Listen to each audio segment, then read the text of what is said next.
Hello everyone, आज हम यहाँ पे स्टार्ट लेंगे कुछ और करंट अफेयर्स के साथ, जिसमें इंपॉर्टेंट है Urjit Patel appointed as executive director at IMF, Ramon Magsaysay award 2025 और इसी तरह से एनएआरआई 2025 रैंकिंग और डायमंड लीग 2025 और इसी तरह से डीनोटिफाइड ट्राइब्स के बारे में यहाँ पे जानेंगे।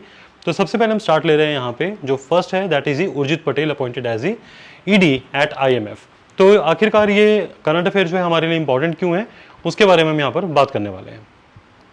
एक्चुअली क्या है कि जो उर्जित पटेल हैं, जिन स्टूडेंट्स को इनके बारे में नहीं पता, आपको मैं पहले बता दूं दैट ये आरबीआई के गवर्नर रह चुके हैं और इन्होंने अपने जिस टाइम पर ये अपॉइंटेड थे as a governor in RBI, तो उस समय पर इन्होंने कई प्रकार के जो एक पॉजिटिव आउटकम्स वाले फैसले लिए हैं आरबीआई के लिए, जिसकी वजह से आज काफ़ी हद तक हमारी जो पॉलिसी है आरबीआई से रिलेटेड उनको इन्होंने फ्रेम किया है।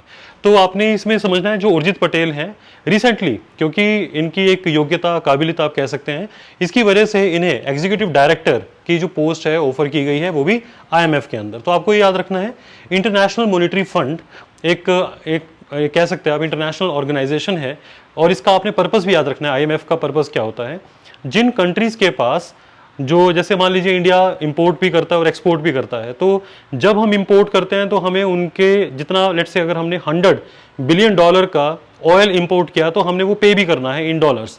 तो कई बार जब कंट्रीज अपने बिल्स को पे नहीं कर पाती हैं, तो ऐसे में जो आईएमएफ है उनकी मदद करता है, ये इंटरनेशनल मॉनेटरी फंड है। बट ये जो मदद है वो फ्री ऑफ कॉस्ट नहीं होती है, उसके बदले में आईएमएफ कई प्रकार के इनसे उस नेशन से डिमांड रखता है कि आपको अपने पॉलिसीज के अंदर किस प्रकार के चेंजेस इंट्रोड्यूस करने हैं।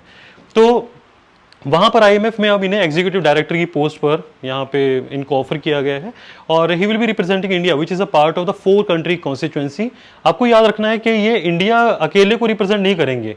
जो उर्जित पटेल हैं अलॉन्ग विद इंडिया, वो भूटान, बांग्लादेश और श्रीलंका, इन 3 नेशंस को भी यहाँ पर ये एक प्रकार से रिप्रेजेंटेशन दे रहे हैं। तो आपने ये चीज याद रखनी है, इंपॉर्टेंट है आपके लिए। उसके बाद आगे देखिए, यहाँ पे जो एग्जीक्यूटिव बोर्ड है, जैसे उर्जित पटेल को भी यहाँ पर ऑफर किया गया है एग्जीक्यूटिव डायरेक्टर, तो इसी प्रकार से वहां पर टोटल जो डायरेक्टर्स होते हैं वो 25 डायरेक्टर्स होते हैं। अब उनमें से एक उर्जित पटेल भी होंगे, तो 25 आपने ये भी याद रखना, इंपॉर्टेंट है आपके लिए। और appointment committee of the cabinet, जो इंडिया की अपॉइंटमेंट कमेटी है उसको हम क्या बोलते हैं, that is he appointment committee of cabinet होती है। और इंडिया के अंदर ये इसके अंदर हमारे जैसे जो एसीसी होती है ना, ये कमेटी है, वो एक काफ़ी इम्पॉर्टेंट हमारी कैबिनेट की कमेटी होती है, जिसके अंदर ये डिसीजन लिया जाता है कि जो इम्पॉर्टेंट पोस्ट हैं उनके ऊपर किस पर्सन को अपॉइंट किया जाए। तो आपको ये याद रखना है। और एक और साथ ही साथ कि ये किसको रिप्लेस कर रहे हैं यहाँ पे, केवी सुब्रमण्यम को। जो केवी सुब्रमण्यन है इनको रिप्लेस किया जा रहा है। एक्चुअली क्या हुआ था, मैं आपको थोड़ा बैकग्राउंड बता देता हूँ। जो केवी सुब्रमण्यन है, इससे पहले वो चीफ इकोनॉमिक एडवाइजर थे वहां पर, और whose term was cut short by the 6 month. Actually इनके ऊपर कुछ जो है ना करप्शन के चार्जेस लगे थे, जो केवी सुब्रमण्यन है, और इसीलिए इनको इनकी टर्म पूरी होने से पहले ही रिटायर कर दिया गया था। अदरवाइज ये जो चीफ इकोनॉमिक एडवाइजर थे, तो इनकी जगह पर अब इन्हें यहाँ पर एक प्रकार से आप कह सकते हैं एग्जीक्यूटिव बोर्ड के अंदर डायरेक्टर की पोस्ट ऑफर की गई है। तो रोल क्या होता है यहाँ पे, वहाँ पर अगेन वही अच्छी बातें हैं कि बड़े बड़े जो जैसे मीटिंग्स हैं या फैसले वहाँ पे ले रहे हैं तो डिस्कस करेंगे ये, और पूरे वर्ल्ड के अंदर जो इकोनॉमिक इस टाइम पर ऑर्डर है उसको कैसे ठीक किया जा सकता है उसकी बात हो रही है। आपको फिलहाल के लिए नहीं जाना, बट जिन स्टूडेंट्स को नहीं पता कि आईएमएफ का मेन रोल क्या होता है, ये आप एक्चुअली इंटरनेशनल ऑर्गेनाइजेशन में लर्न करते हैं, वहाँ पे कवर हो जाता है टॉपिक। बट अदरवाइज फिर भी आपने याद रखना है, आईएमएफ का एक ही पर्पज होता है मेनली, कि जो किसी भी कंट्री की बैलेंस ऑफ पेमेंट को लेकर अगर कोई प्रॉब्लम आ रही है, उस चीज को ठीक करने के लिए आईएमएफ लोन प्रोवाइड करता है, असिस्टेंस प्रोवाइड करता है। तो ये ना बैलेंस ऑफ पेमेंट वही है कि आप अपने बिल्स को पे नहीं कर पा रहे हो सिंपली।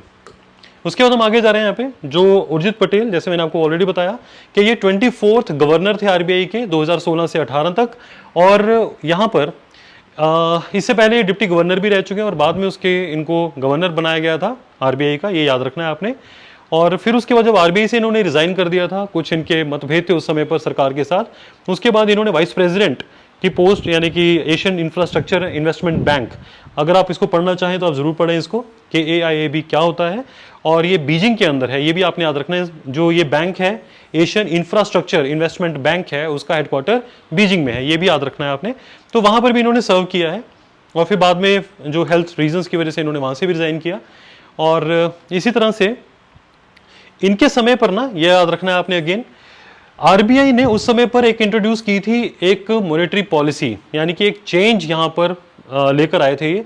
ऑल्दो ये वाली जो चीज़ है, ये जो टॉपिक है, ये आप इकोनॉमी के अंदर लर्न करते हैं जब आप मॉनेटरी पॉलिसी कमेटी या मॉनेटरी पॉलिसी के बारे में पढ़ते हैं।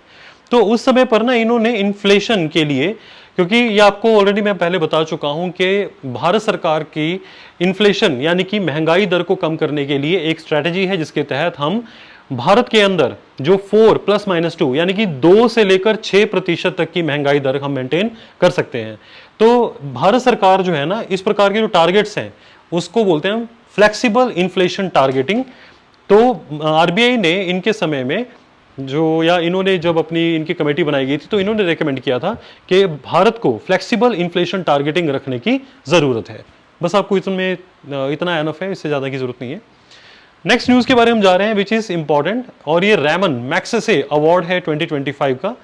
तो इसके अंदर क्या है, एक्चुअली जो रैमन मैग्सेसे अवार्ड है ना, ये काफ़ी जाना माना अवार्ड है और एशियन कंट्रीज़ के अंदर नोबल पुरस्कार की तरह ये माना जाता है।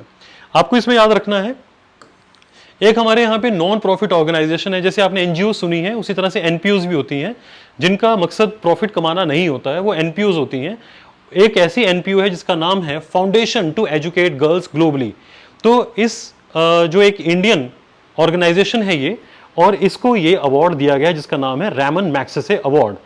तो इसके अंदर द अदर 2025 अवार्ड इंक्लूड्स, यहाँ पे एक और हैं जिनका नाम है शाहिना अली, ये और ये मालदीव से आती हैं और इन्होंने एनवायरनमेंट के लिए काफ़ी ज़्यादा इंपॉर्टेंट काम किया है। और इसी तरह से फ्लेवियानो एंटोनियो एल जो विलेनुआ है, ये फिलीपीन से हैं। इन्होंने पुअर्स और मार्जिनलाइज जो यानी कि गरीब हैं, गरीब तबके के लोग हैं, उनको अपलिफ्ट करने में मदद की है। तो आपको बस ये याद रखने हैं, ये कुछ नाम इंपॉर्टेंट है, लेकिन आप ये ज़रूर आपके पास क्वेश्चन में आ सकता है, foundation to educate girls globally. अगर यहाँ पर हम इसके बारे में पढ़ते हैं, इस फाउंडेशन के बारे में, इस फाउंडेशन का मेन जो पर्पस है that is to educate girls. और ये 2007 में सफीना हुसैन ने इसको मतलब इसको एस्टैब्लिश किया था और स्टार्ट किया था उस समय पर। ये फर्स्ट इंडियन ऑर्गेनाइजेशन है जिसको इतना बड़ा एक प्राइज मिला है, जिसको मैंने आपको ऑलरेडी बताया कि पूरे वर्ल्ड में नोबेल प्राइज जितनी वैल्यू रखता है उसी तरह का ये एशियन कंट्रीज में ये प्राइज उसकी वैल्यू का है। तो आपने ये भी याद रखना है। The organisation started in the Rajasthan. तो आपको ये पता हो कि ये राजस्थान बेस्ड ऑर्गेनाइजेशन थी और यहीं से स्टार्ट हुई थी, और इन्होंने फीमेल इलिटरेसी को यहाँ पर टारगेट किया और अल्टीमेटली जो गर्ल्स हैं उनके अंदर एक पढ़ने के लिए एक उत्सुकता आप कह सकते हैं, या उनको एक जैसे पढ़ने के लिए इन्होंने मोटिवेट किया ताकि आगे आने वाले टाइम में वो हायर एजुकेशन और फिर एम्प्लॉयमेंट के अंदर भी उनको एब्जॉर्ब करवाया जा सके। और इनका कोर मिशन है that is one girl at a time. और बाकी इसके अंदर अच्छी बातें हैं, उनको आप छोड़ सकते हैं। तो इन्हीं का एक अपना जैसे स्कूलिंग प्रोग्राम भी है विच इज प्रगति। अगर आपको थोड़ा एडिशनली पूछ लेगा तो ये आपको पता हो, अच्छा रहेगा। और इसके अलावा बाकी जरूरत नहीं है। रैमन मैग्सेसे अवार्ड के बारे में आपको ये पता होना जरूरी है। 1958 आप इसके सामने मेंशन कर सकते हैं। 58 के अंदर इनको ये जो अवार्ड है ये स्टार्ट किया गया था रैमन मैग्सेसे। और जो 7 नवंबर 2025 को जो मनीला है, फिलीपींस की कैपिटल है वहाँ पे मनीला, वहाँ पर इसको ऑर्गेनाइज किया जाएगा और जिन जिनको ये इनाम या प्राइज दिया जाएगा उनको वहाँ पर ऑफर या इनको अवार्ड दिया जाएगा। उस समय अवार्ड सेरेमनी नवंबर में है इसके। देन आफ्टर ये अवार्ड आपने एक और याद रखना है, ये 6 कैटेगरीज के लिए दिया जाता है, जैसे कि government services, public services, community leadership, journalism, literature and creative communication arts, peace and international understanding और इमर्जेंट लीडरशिप, जो कि ऐसे लीडर्स जो कि अंडर 40 हैं उनके लिए यहाँ पे ये मतलब 6 कैटेगरीज हैं। फ्रॉम 1958 टू 2008 वहाँ पे 6 कैटेगरीज के लिए दिया जाता था, बाद में इसको एक्सपेंड किया गया। और since 2009 award no longer follows a fix category. और अब यहाँ पर जो है ना except for the emergent leadership which continues with the support from the Ford Foundation. तो अब यहाँ पे कोई फिक्स इसकी कैटेगरी नहीं है। हालांकि फोर्ड फाउंडेशन इस जो आखिरी कैटेगरी है उसको सपोर्ट करती है। आपको ये भी याद रखने की ज़रूरत नहीं है, सिर्फ आप ये याद रखें कि यहाँ पर रेमन मैग्सेसे अवार्ड इंडिया में इस जैसे 2025 के अंदर किसको दिया गया है। उसके बाद हम नेक्स्ट यहाँ पे जा रहे हैं, that's a Jaipur women's safety ranking in NARI 2025। जैसे नारी 2025 आपसे पूछ लेगा कि यहाँ पे सबसे मतलब जो टॉप मोस्ट स्टेट है वो कौन सा है, तो आपने यहाँ पर ये भी याद रखना टॉप मोस्ट कौन सा है। और जैसे ये जो रैंकिंग है, बेसिकली रैंकिंग है ये जो पी वैल्यू एनालिटिक्स सर्वे करता है यहाँ पे 31 मेजर सिटीज़ की, जिसमें कि वुमेन की किस सिटी के अंदर ज़्यादा सेफ्टी है उन सिटीज़ को यहाँ पे रिकग्नाइज और कैटेगराइज किया जाता है। तो आपको ये बस याद रखना है, इसके अंदर इसकी ज़रूरत नहीं है यहाँ पे।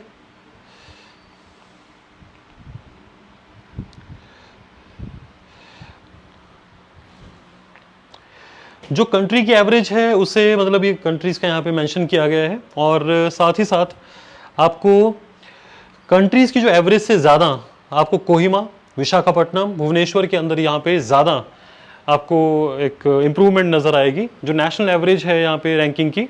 और ये एक्चुअली स्पेसिफिकली यहाँ पे जयपुर का नाम इसलिए दिया गया क्योंकि ये वहाँ के लिए न्यूज़ जो है पब्लिश की गई थी, इसीलिए। अदरवाइज़ आप एक बार इसको सर्च करेंगे तो आपको यहाँ पे मिल जाएगा जो टॉप मोस्ट सिटीज़ हैं, और बाकी आप इसको बिल्कुल फ्लैटली छोड़ सकते हैं। टॉप परफॉर्मर जैसे मैंने आपको बताया कोहिमा, विशाखापट्टनम और भुवनेश्वर, ये टॉप मोस्ट हैं, इन्होंने बहुत अच्छा परफॉर्म इसके अंदर किया है। नेक्स्ट न्यूज़ है यहाँ पे, Neeraj Chopra finishes the runner up in the diamond league 2025। Actually क्या है कि आपको पहले पता हो कि जो डायमंड लीग है वो किस स्पोर्ट्स के साथ जुड़ी हुई है, कोई गेम किसके साथ जुड़ी है, तो आपने यहाँ पे देखना है कि नीरज चोपड़ा जो है ना, उन्होंने यहाँ पे डायमंड लीग फाइनल्स के अंदर वो रनर अप रहे हैं यहाँ पे। और ये कहाँ पर हुई थी, अभी ज़ूरिक स्विट्जरलैंड के अंदर हुई थी। और जो first ever diamond league title जिसको मिला है दैट इज जूलियन वेबर है, जर्मनी से हैं, उनको मिला है। ये भी आप नाम कंसिडर कर लेंगे तो अच्छा रहेगा। और यहाँ पे 85.01 मीटर का इन्होंने थ्रो किया था। इस प्रकार के क्वेश्चन HCS के अंदर आप पूछे जा सकते हैं जब जब कभी, क्योंकि नीरज चोपड़ा हरियाणा से हैं, और कहाँ पर किस गेम के अंदर किस वेन्यू पर या किस एक चैंपियनशिप के अंदर इन्होंने कितने मीटर का जो है ना थ्रो किया है जैवलिन, वो आपको बस पता रहेगा तो अच्छा है यहाँ पे। उसके बाद ये इसके बारे में देख लेते हैं, जो वांडा डायमंड लीग है वो क्या है। ये बेसिकली 2010 में स्टार्ट की गई थी, इसके अलावा और कोई ज़रूरत नहीं है, आप छोड़ सकते हैं। और ये जूरिक के अंदर 2 दिन का इवेंट होता है, वहाँ पर जूरिक है स्विट्जरलैंड में। नेक्स्ट न्यूज़ है यहाँ पे डिनोटिफाइड ट्राइब्स के बारे में, जो कि नोमैडिक ट्राइब्स और सेमी नोमैडिक ट्राइब्स के बारे में है। आपको मैं पहले बता दूं, एक्चुअली जब यहाँ पे ब्रिटिशर्स थे, ब्रिटिशर्स के टाइम पर कुछ ऐसी ट्राइब्स थी जिन ट्राइब्स की जो एक मोरल वैल्यूज थी वो नेगेटिव आप उनको कंसीडर कर सकते हैं या एंटी सोशल मान सकते हैं। जैसे कई ट्राइब्स ऐसी थी जो कि जिनका काम होता था कि कोई भी अगर कारवां कहीं से क्रॉस कर रहा है, उनके एरिया से कोई लोग क्रॉस कर रहे हैं तो उनको लूट लिया जाए या उनके ऊपर अटैक कर दिया जाए, उनका सामान लूट लेना। इस प्रकार की जो ट्राइब्स होती थी, जो क्रिमिनल बेंट होता था उन समय पर जब ब्रिटिशर्स यहाँ पे थे, तो ब्रिटिशर्स ने उन ट्राइब्स को यहाँ पर घोषित किया हुआ था डी नोटिफाइड ट्राइब्स। तो आपको ये याद रखना है, क्रिमिनल ट्राइब्स एक्ट 1871 के तहत ये वो कम्युनिटीज हैं यहाँ पे जो ब्रिटिश गवर्नमेंट के मुताबिक एंटी सोशल मतलब इनका एक स्टाइल रहता था या जो अपना जीवन जीने का तरीका है वो ये फॉलो करते थे। उसके बाद क्या हुआ, ये एक्ट जो है ना बाद में इसको एबोलिश कर दिया गया by the government of India in 1952, और उसके बाद इनकी जो है ना डी नोटिफिकेशन कर दी गई। डी नोटिफिकेशन का मतलब यहाँ पर ये है दैट के जिन कम्युनिटीज को, जिन ट्राइबल कम्युनिटीज को पहले इस एक्ट के अंदर नोटिफाई किया हुआ था, इसका मतलब वो क्रिमिनल बेंट वाली एक ट्राइब्स होती थी, लेकिन बाद में 1952 के बाद यहाँ इस एक्ट से उनको हमने निकाल दिया, डी नोटिफाई कर दिया उन ट्राइब्स को। तो उन ट्राइब्स को हम आज बोलते हैं डी नोटिफाइड ट्राइब्स। और इनमें से a few of these communities which were listed as a denotified were also nomadic. Nomadic का मतलब होता है जो कि एक जगह पर परमानेंट नहीं रहती हैं, वो आज कभी यहाँ पर हैं और 3-4 महीने बाद कहीं और, इसी तरह से मूव करती रहती है, उनका कोई परमानेंट जगह नहीं होती है। तो वो मूव करती हैं from one place to another and rather than living in one place all the time. इसके अंदर एक चीज और आपको याद रखनी है, जैसे एग्जाम्पल के लिए यहाँ पे आपको बता दिया जाएगा, इसके अंदर कौन सी आते हैं, जैसे नट हैं, पारदी हैं, कंजर हैं, सपेरा है, ये कुछ ऐसी कम्युनिटीज हैं जिन्हें मतलब डी नोटिफाइड ट्राइब या इनको डी नोटिफाई किया जा चुका है। तो आपको ना ये एग्जाम्पल के फॉर्म में याद रहेगा तो अच्छा होगा आपके लिए। साथ ही साथ इसमें एक दो चीजें और भी हैं। क्रिमिनल ट्राइब्स इंक्वायरी कमेटी 1947 में कॉन्स्टिट्यूट की गई थी उत्तर प्रदेश के अंदर। उस समय पर देखिए यहाँ पे 1949 में अनंत सयनम अयंगर कमेटी, जिसने कि ये कहा था कि क्रिमिनल ट्राइब्स एक्ट 1871 को रिपील यानी कि इसको हटा देना चाहिए based on the recommendation of this committee. That is why यहाँ पे इसको हटा दिया गया था इस एक्ट को। और एक और कमेटी का नाम आपने जरूर याद रखना है, और इसको फर्स्ट ओबीसी कमीशन भी बोलते हैं, क्योंकि सेकंड कमीशन आया था बाद में मंडल कमीशन। तो आपने बोलना है यहाँ पे कि काका कलेलकर जो मिशन है या कमीशन, उसने ये भी कहा था, वो भी मतलब इससे जुड़ी हुई चीजों को लेकर जो डीनोटिफाइड ट्राइब्स हैं उनसे जुड़े हुए इन्होंने उस समय पर डेटा कलेक्ट किया था। और काका कलेलकर कमीशन को आप याद रखिएगा, इससे फर्स्ट ओबीसी कमीशन भी कहा जाता है। और ये 1953 में इसको मतलब इंट्रोड्यूस किया गया था इस कमीशन को। और इसके बाद आया था मंडल कमीशन, जिसका पूरा नाम है बीपी मंडल कमीशन 1980 में। तो आपको ना ये कमीशंस जो है ना क्रोनोलॉजिकली पूछे जा सकते हैं, इसीलिए आपको ये पता होगा तो अच्छा रहेगा। 1949 जो एंगर कमेटी थी, फिर काका कलेलकर 1953 और बीपी मंडल कमीशन 1980। बस इतना है ना फेज के अंदर। और सेम रिकमेंडेशन दी गई थी यहाँ पे नोटिफाइड ट्राइब्स, सेमी जो नोटिफाइड ट्राइब्स हैं या डी नोटिफाइड कम्युनिटीज के बारे में रिकमेंडेशंस यहाँ पे दी गई थी। एक रैनके कमीशन भी था, जिसने कि यहाँ पर बताया था कि इनकी जो इस तरह की अपना कम्युनिटीज हैं उनकी टोटल पॉपुलेशन 10 से 12 करोड़ के आसपास हो सकती है। तो रैनके कमीशन किससे जुड़ा हुआ है, तो आप कहेंगे कि इसी एक टॉपिक से जुड़ा हुआ कमीशन है। नेक्स्ट यहाँ पे न्यूज है, that's a Cerebo which is indigenous brain diagnostic tool. Actually क्या है कि जिस प्रकार से जब कभी कोई हेड इंजरी हो जाती है तो उस समय पर डॉक्टर्स प्रेस्क्राइब करते हैं पेशेंट को कि वो सीटी स्कैन करवाएं, और अच्छा डायग्नोस करना है तो आप एमआरआई करवाएं। लेकिन उसके अंदर जो है ना आपको टाइम लग सकता है और वो कॉस्टली प्रोसीजर है। लेकिन अब हमने एक यहाँ पे डेवलप किया है विच इज नोन एज सेरेबो, जो कि ब्रेन डायग्नोस्टिक टूल है। ये आप जैसे हैंड हेल्ड होता है, जिस तरह से हाथ से बिल्कुल आराम से पकड़ी जाने वाली मशीन की तरह है ये।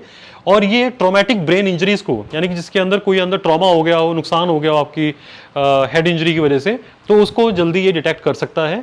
और इसको आईसीएमआर ने बनाया है, और इसमें ये याद रखना है अपने, आईसीएमआर ने इसको डेवलप किया है, और एडवांस नियर इंफ्रारेड स्पेक्ट्रोस्कोपी इसके अंदर यूज की जा रही है। आपको ये समझने की जरूरत नहीं है, सिंपली आपने याद रखना है कि इसमें एडवांस लेवल की जो है ना यहाँ पर नियर इंफ्रारेड स्पेक्ट्रोस्कोपी यूज की जा रही है। और इसमें मशीन लर्निंग का मतलब है लाइक आर्टिफिशियल इंटेलिजेंस की तरह, उसी का एक सबसेट या मशीन लर्निंग का सबसेट होता है एआई। तो आपको याद रखना है दैट मशीन लर्निंग या एआई इसके साथ हमने ऐड ऑन किया है, ताकि हम बहुत इजीली जो हमारे इंट्राक्रेनियल यानी कि दिमाग के आसपास अगर कहीं पर भी कोई स्वेलिंग आई है, एडीमा का मतलब स्वेलिंग या ब्लीडिंग है, उसको डिटेक्ट किया जा सकता है। स्पीड क्या है, विद इन अ मिनट आप इसको चेक कर सकते हैं। तो इमरजेंसी सिचुएशन के लिए तो बहुत ही अच्छा टूल है ये। और ये नॉन इन्वेजिव है, ना तो इसमें कुछ चीज़ को आपने अंदर एंटर करवाना है जैसे इंजेक्शंस वगैरह होते हैं, ऐसा कुछ करने की जरूरत नहीं है। और ना ही इसमें अंदर कोई रेडिएशन यहाँ से एमिट होंगी, तो आपको ये काफ़ी मदद कर सकता है। इसीलिए ये जो इन्फेंट्स, प्रेग्नेंट वुमन और इनके लिए काफ़ी सेफ है, क्योंकि अगर ये इन्वेजिव होता है या रेडिएशन वाला कोई टूल होता या इंस्ट्रूमेंट होता तो उसकी वजह से प्रेग्नेंट वुमन या इन्फेंट्स के लिए हम इसको जो इसका यूसेज है वो लिमिटेड हो जाता है, लेकिन यहाँ पर इसकी यूसेज काफ़ी अच्छी है। नेक्स्ट न्यूज़ है यहाँ पे about the collegium system of the judicial appointment in India. Actually मैं बता दूं आपको कि कॉलेजियम सिस्टम क्या होता है। ऑल्दो ये जो इंडियन पॉलिटी है उसका एक चैप्टर है सुप्रीम कोर्ट, वहाँ पे भी कवर हो जाता है, लेकिन फिर भी यहाँ पे नटशेल में आपको बता दूं मैं, जो सुप्रीम कोर्ट है उसके अंदर वहाँ पर जो 34 टोटल जजेस की सीट्स हैं उनको अभी रिसेंटली वो वहाँ पे स्ट्रेंथ जो है 34 जजेस की वो कंप्लीट हो गई है। तो इसका मतलब है अब फुल जो कह सकते हो आपके जो फुली सैंक्शनड है वहाँ पे स्ट्रेंथ ऑफ 34 जजेस, क्योंकि वहाँ पर अभी 2 नए जजेस को कॉलेजियम सिस्टम ने वहाँ के लिए ओके कर दिया है कि व्हाट इज। अब यहाँ पे हम देखते हैं कि कॉलेजियम सिस्टम क्या है। कॉलेजियम सिस्टम है यहाँ पर जिसके अंदर जजेस को अपॉइंट किया जाता है टू द सुप्रीम कोर्ट और हाई कोर्ट। तो कॉलेजियम सिस्टम ये क्वेश्चन आ सकता है कि ये कहाँ कहाँ पर अपॉइंटमेंट करता है, तो आपने कहना है कि कॉलेजियम सिस्टम अपॉइंट करता है जजेस को to the Supreme Court and to the high courts. तो आपको ये चीज़ याद रखनी है। इसके अंदर आपको ये ऑल्दो पॉलिटी में भी आप पढ़ते हो कि यहाँ पर ना 3 जज केसेस इनको बोलते हैं। जैसे फर्स्ट जजेस केस 1981 के अंदर हुआ था, एसपी गुप्ता केस भी बोलते हैं इसे।